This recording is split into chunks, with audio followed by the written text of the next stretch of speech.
nice, very nice, and we thank you very much. I'd like to first introduce my wife, Carol. And some of you may have noticed that we did have an anniversary yesterday, 51 years. We may have other members of the family show up. Right now we have one granddaughter, and that is Valerie. But I do want to thank you very much for coming up. This is very encouraging. As you know, I have been traveling a lot around the country. And actually the message I get around the country is to thank the 14th District. Because they figure the 14th District stands strongest for the Constitution of any district in the United States.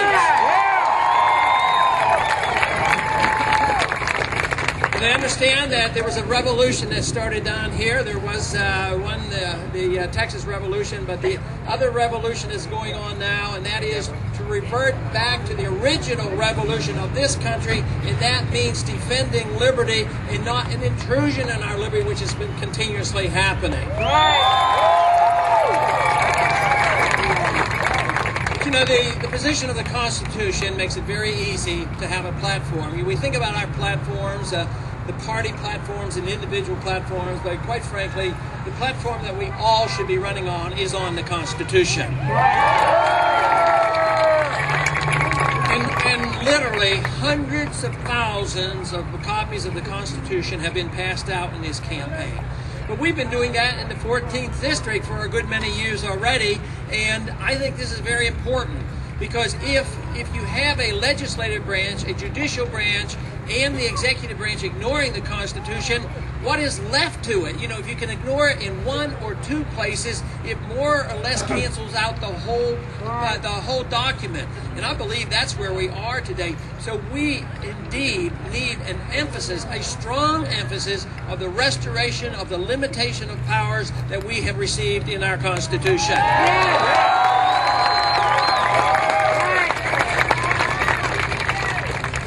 A lot of times individuals in charge will rationalize and claim the Constitution is used to restrict the American people. That's not the way it's written. It was written specifically for one purpose, and that was to restrain big government and not restrain the people. This is true in every area, whether it has to do with economic liberty, personal liberty, or foreign policy or monetary policy. It's very, very clear what we're supposed to do. The founders were geniuses. They had given us a document that was the best document ever. They had given us a country that was the freest ever. And they had given us a country that became the most prosperous. Today, we still have a lot of freedom left. We still have a lot of prosperity. But if you look at the fundamentals have been eroded. And a lot of our prosperity, tragically, is based on debt and on a monetary system that is very fragile. Therefore, we are called upon right now to reverse this trend. That reversal has started in the 14th District, and it's about to spread around this country. And believe me, to the tune of tens of thousands of people are listening to this message, and they are delighted to know that there has been a hardcore group of people here in Texas who truly believed in liberty and want to see this spread across the country.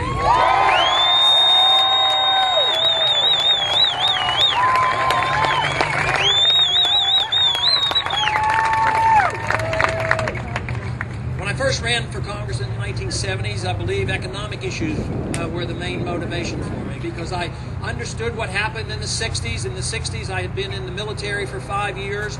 I saw the spending that went on and also the increase in the welfare of the 60s. And then we were told in the 1960s that you could have guns and butter and it wouldn't be a big problem. But lo and behold, in the 1970s, it was payback time. We had a very tough decade, a lot of inflation, a lot of unemployment, high interest rates, and a lot of stagnation that they call stagflation. And once again, we have embarked on the same program, only much, much worse.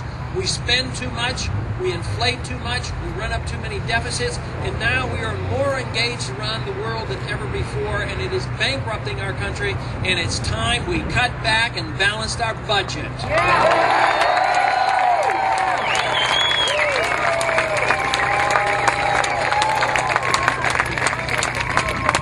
The founders understood all these issues very clearly. They had to deal with war, they had to deal with debt, they had to deal with runaway inflation. They had runaway inflation with the continental dollar. So when they wrote the Constitution, they were very precise.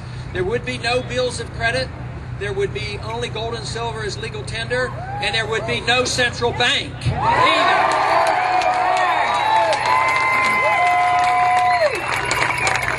So if we are to restore the Constitution, if we are to restore freedom in our marketplace and have sound money, we would not have a Federal Reserve System. But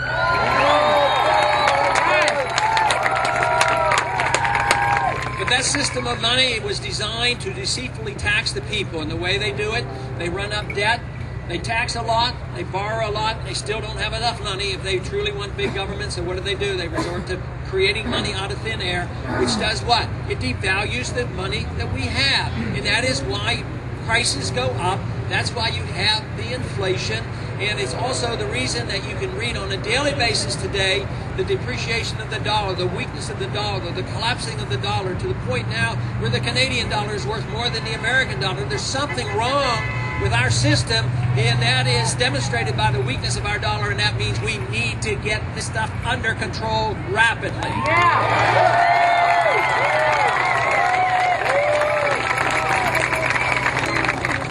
Though I started off talking a lot about economic policies in the 70s, I have also gotten very much interested because I see the connection between deficits financing the welfare state and the banking system along with our foreign policy. We are overextended. Yes. There's a lot of justifications and a lot of rationalization and a lot of belief that we are doing the world a lot of good by sending our troops hither and yon around the world. But quite frankly, I am convinced that that stuff backfires on us and comes back to haunt us and really hurts us in the long run.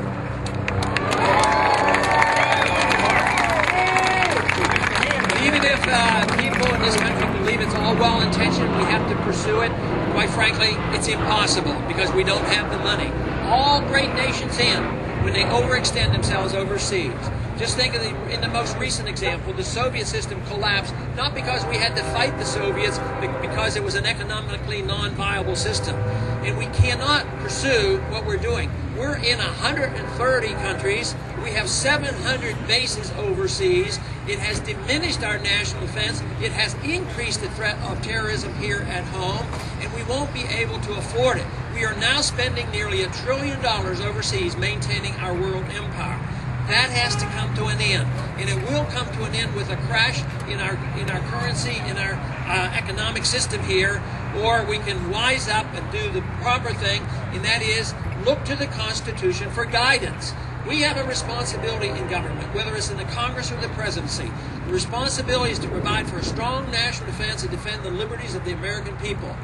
It is not designed to police the world and be involved in the internal affairs of all the other nations of the world.